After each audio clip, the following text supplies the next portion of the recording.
meet over the next few days to consider whether to override any vetoes and restore some of that funding. On Beacon Hill this afternoon, Ashland State Senator Karen Spilka became the 97th president of the Massachusetts Senate. She assumes the role following a tumultuous time in the chamber, with one of her predecessors stepping down amid scandal involving his husband. More now from WBUR's Steve Brown. Spilka told her colleagues she is struck by the awesome and awe-inspiring responsibility of leading the Senate. She acknowledged the chamber has experienced difficult times of late, but says out of difficulty comes responsibility. I promise that when the next chapter in the story of the Massachusetts State Senate is written, it will say that we created a welcoming, inclusive, collaborative, and safer place. The Senate presidency unexpectedly opened up last fall following the resignation of Stan Rosenberg, whose husband was accused of sexually assaulting men who had business before the legislature. For 90.9 WBUR, I'm Steve Brown at the State House. The head of New England Baptist Hospital is scheduled to step down from her post at the end of September. Trish Hannon had been president and CEO of the hospital in Boston since 2009 and is credited with shifting its focus to becoming a specialty teaching hospital.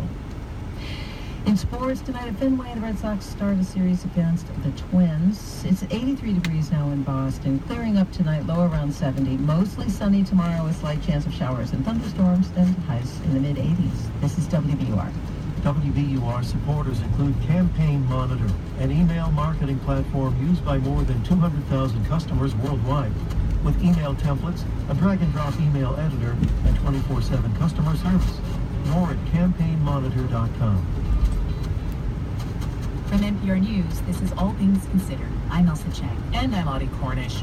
Today is the court-imposed deadline to reunite immigrant children with their parents. But hundreds of families have not been reunited more than a month after immigration authorities began separating them at the border under President Trump's zero-tolerance policy. Our co-host Ari Shapiro is in South Texas covering this story. And Ari, where exactly in South Texas are you? Hi, Audie. I'm in McAllen, Texas, which is the southeasternmost edge of the U.S.-Mexico border. We're in the Rio Grande Valley, which is where the largest number of undocumented immigrants have been picked up recently.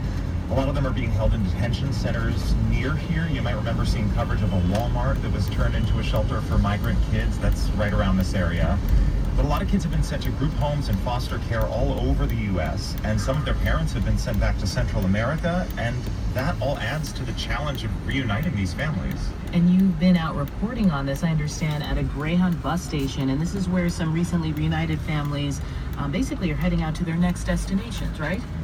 Exactly. You can hear the sound of the bus station behind me right now. It is this cool air-conditioned space where people are trying to figure out what their next step is. You can tell who the immigrants are because many of them have ankle monitors, and a lot of them are carrying big manila envelopes that have printed on the front in big bold letters, "Please help me. I do not speak English. What bus do I need to take?